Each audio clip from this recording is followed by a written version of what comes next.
Kung kaya niyang putang ina.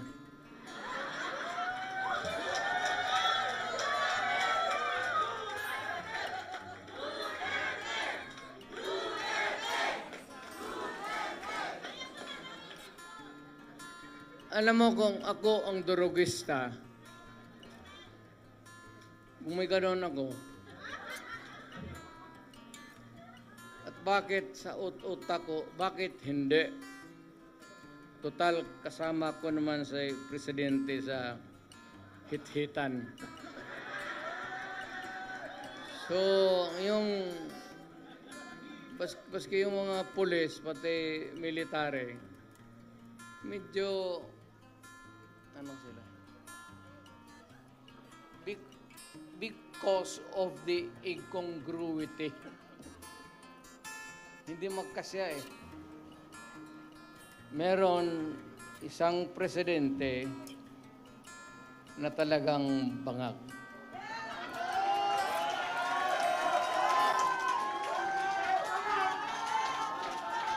Hindi naman buang, pero yung bisyo ng droga, long term yan. Maging ulol si Marcos,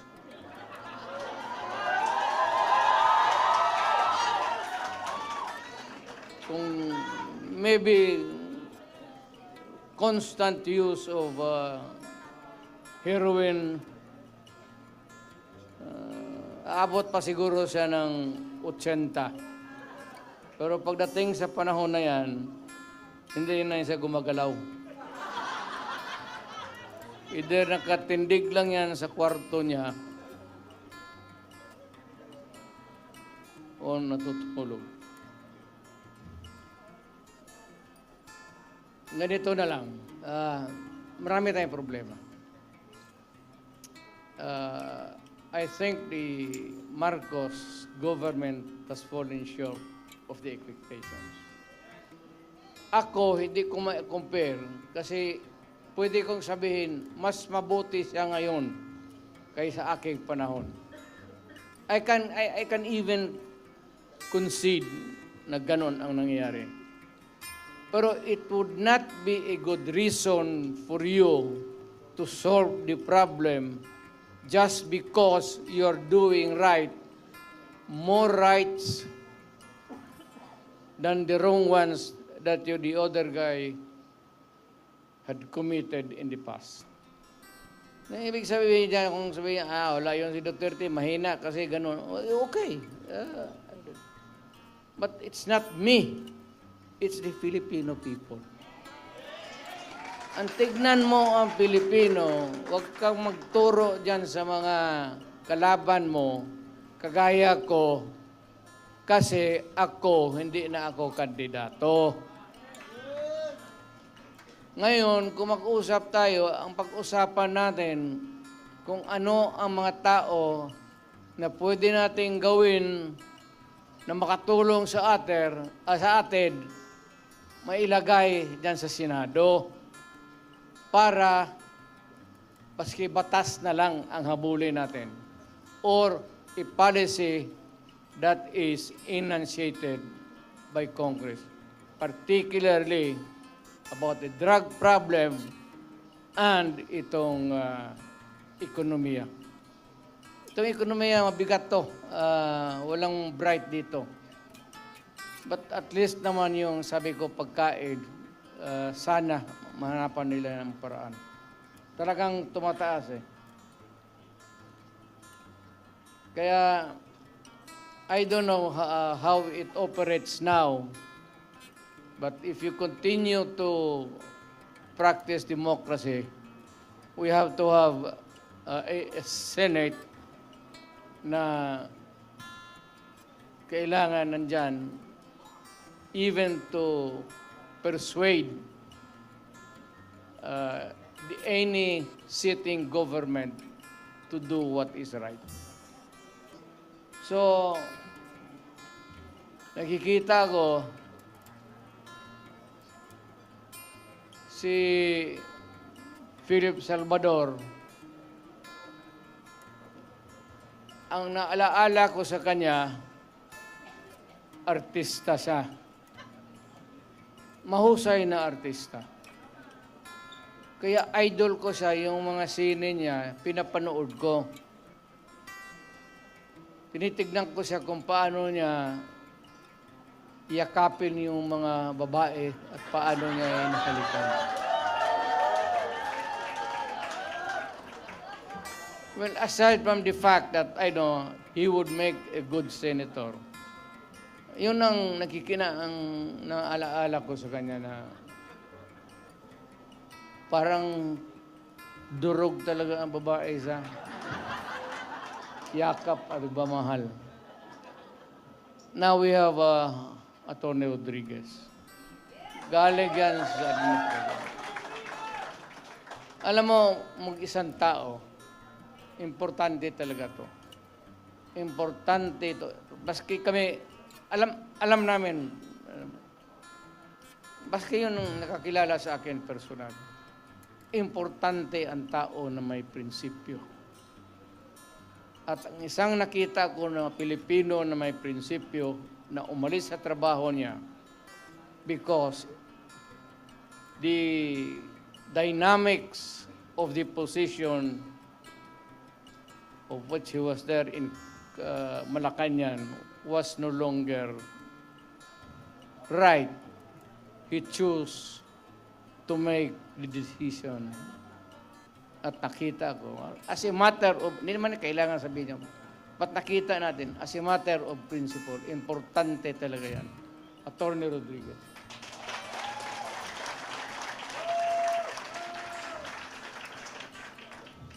Itong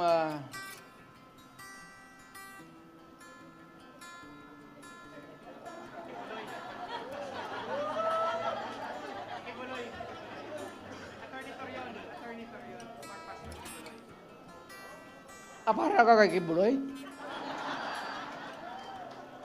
Representative. Sana. Si Pastor.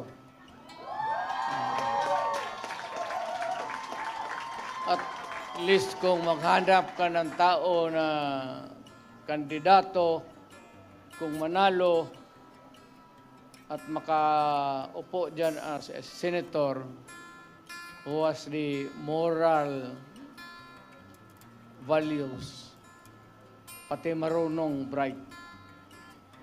Talagang bright yan si Pastor.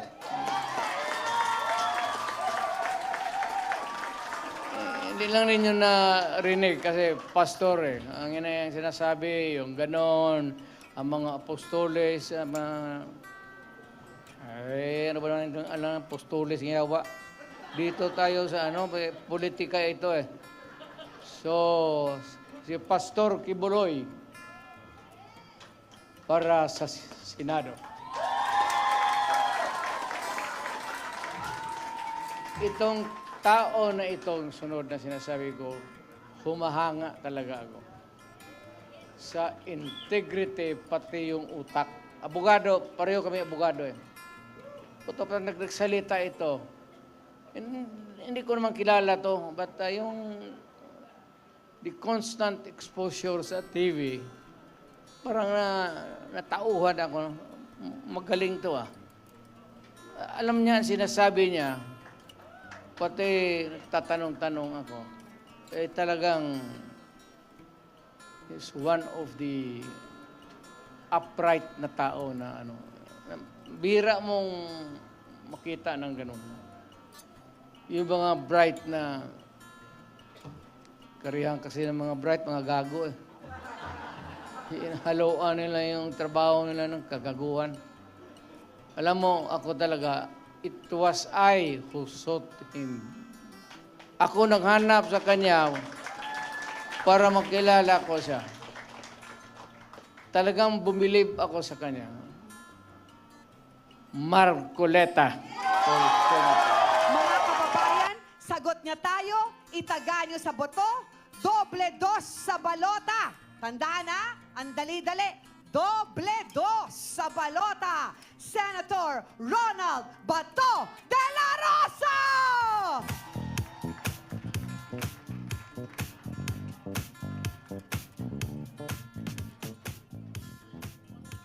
Magandang hapon sa ating lahat.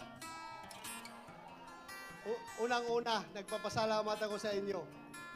Kahit na tayo ay nasa oposisyon, kayo'y nandito pa rin.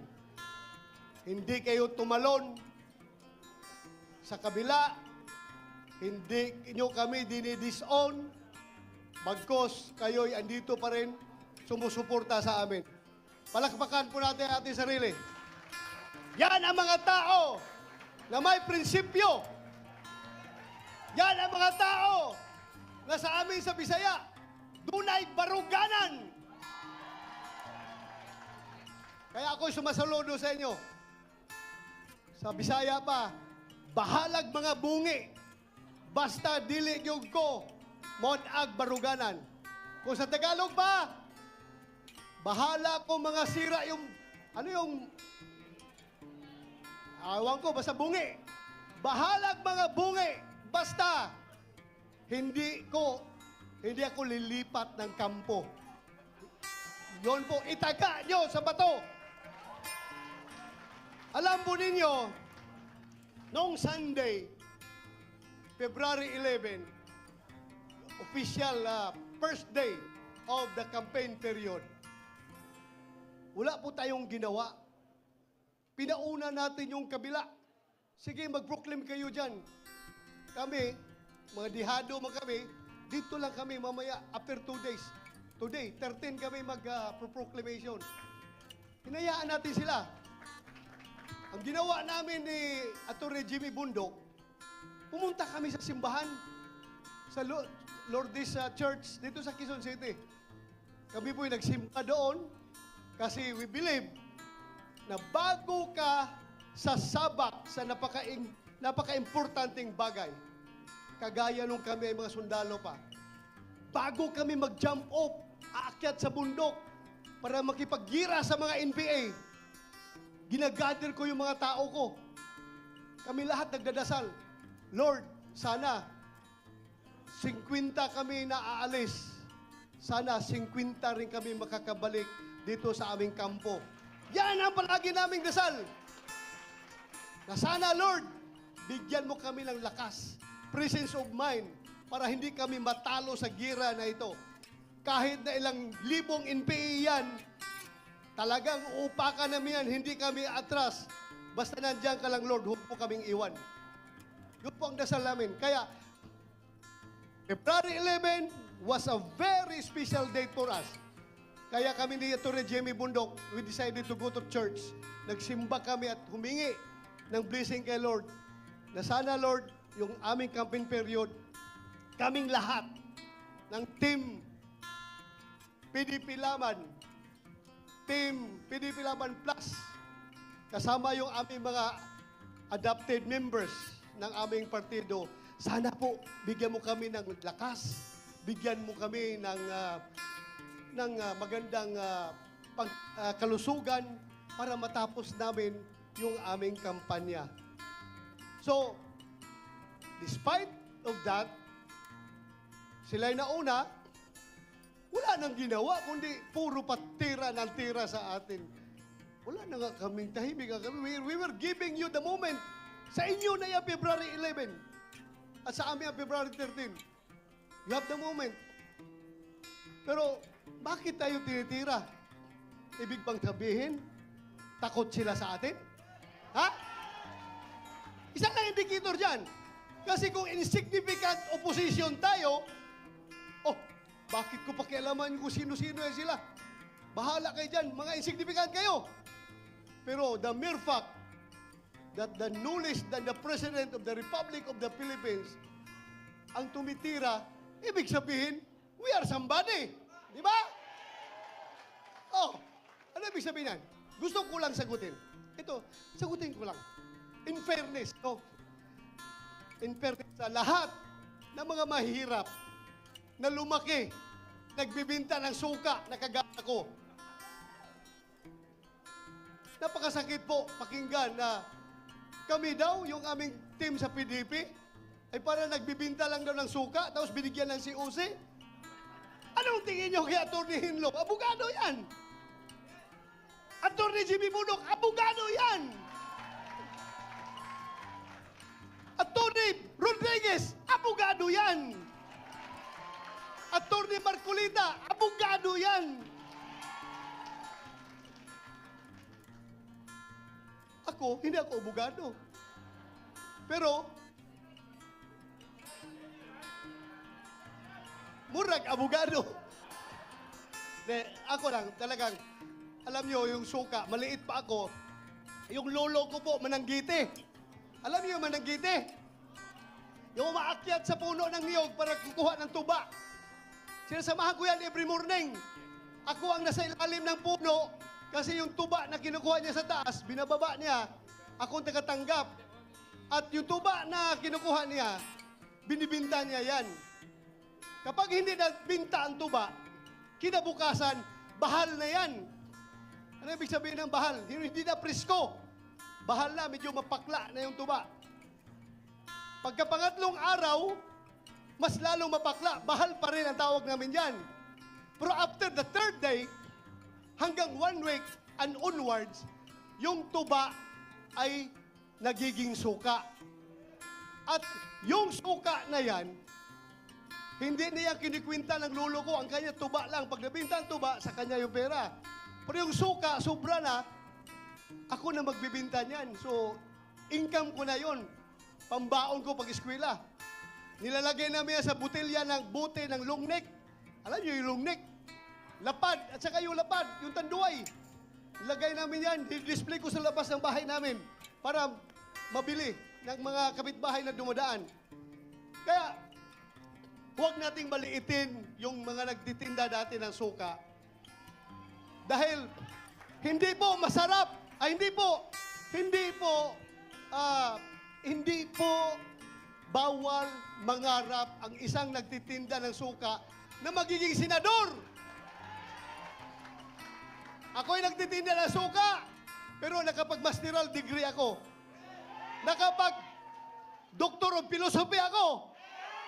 Naging chief PNP pa ako. At ngayon, naging senador pa. Kaya sa lahat ng nagtitinda ng suka dyan, malaki ang tsansa nyo na magiging senador. Hindi kasi, ito mga tao na lumaki sa layaw, yung hindi kumakain ng pagkain ng mahirap, baliwala sa kanila suka. Pero sa ating mga mahirap, very essential ang suka sa ating kusina. Dahil hindi masarap ang tuyo, hindi masarap ang bulad, hindi masarap ang daing kung walang suka. Kaya, sige lang, tawagin na nyo kaming Team Suka. Okay lang. Team Suka, basta importante, kami ang nagpapasarap sa ulam ng mga taong mahihirap. Di ba? Kasi kung walang suka, hindi masarap yung daing, yung tuyo. Masakit masyadong malunok yung kanin na ang presyo ay tag 50 pesos, hindi 20 pesos, ha? Hindi 20 pesos ang kilo ng bigas. 50 pesos to 58 pesos. Minsan aabot pa ng 60 pesos.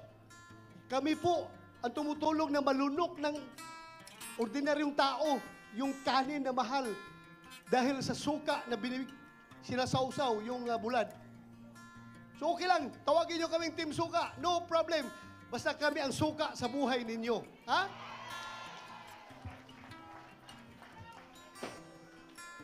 Tayo daw. Ay,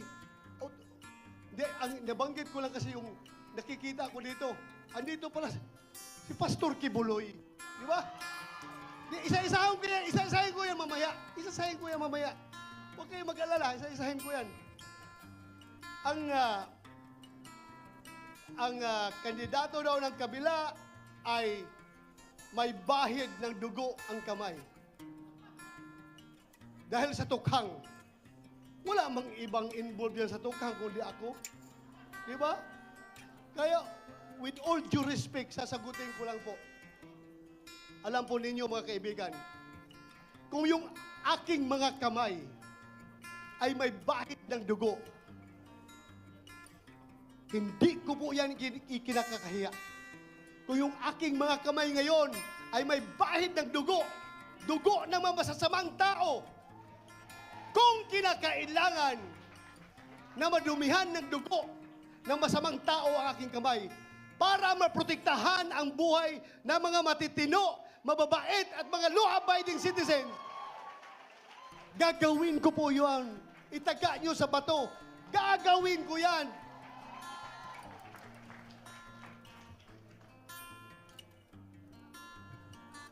Alam nyo, ang uplantukang ay napakaganda po. Nung sinabi ko na wala kaming host, wala ang magsusuporta sa amin, wala kaming resources para mag-conduct ng rally. Walang-wala ko kami, ang PDP Laban. Kaya kami ay maggawa na lang ng tukhang na pangangampin. Pagkakampanya, magtutukhang na lang, tuktukhang yo. Puntahan lahat ng bahay na pwedeng kayang puntahan, katukin. At pag open ang pintuan, nakangisi yung may-ari. Oh, salamat. Pakiusap ako, pwede niyong ibuto kami, mga PDP Laban at buong team ng suka. Tagapisanan niyo kami. Pero pag open ang pintuan, nakasimangot, sorry po, hindi po okay lang po, alis kami. So yun lang po ang diskarte na gagawin namin dahil wala kaming pundo. Wala kaming pundo. Kaya sundutin ko na lang rin yung sinasabi. Sinasabi kanina ni Attorney Jimmy Bundok na kami sa Senado, Senator Bongo, Senator Robin Hood Padilla at ako, wala po kami magagawa kahit anong gawin namin. Objection, Your Honor, Mr. President. Objection, Mr. President. O kung hindi kami pakinggan, kahit na mag-walk out kami, hindi, wala pa rin mangyayari. Dahil numbers game yan. Majority rules. At ito lang kami, we cannot the majority. Kaya, kailangan namin ang suporta. Kung kami pabalikin ninyo sa Senado, kami ni Senator Bongo, talagang kailangan namin na makakasama Attorney Attorney J.B. Hinlo, Attorney Rodriguez, Attorney Raul Lambino, Attorney Marcolita. Napakagaling na abogado. Kailangan natin. At ang pinaka-importante, si Pastor Apollo Kibuloy. Kahit na kaming lahat ang lahat ng kasama namin ay mga abogado, kailangan pa rin natin ng man of God para sa aming spiritual na direksyon. At si Philip Salvador, kailangan nating isama. So yun lang po ang pakiusap ko sa inyo. Dagdagan ninyo kami. Kung ibalik nyo kami doon, dagdagan nyo kami sa aming mga kasamahan. Yun lang po. Maraming salamat. Magandang hapon sa ating lahat. Ibalik sa Senado, Ronald Bato de la Rosa, doble dos.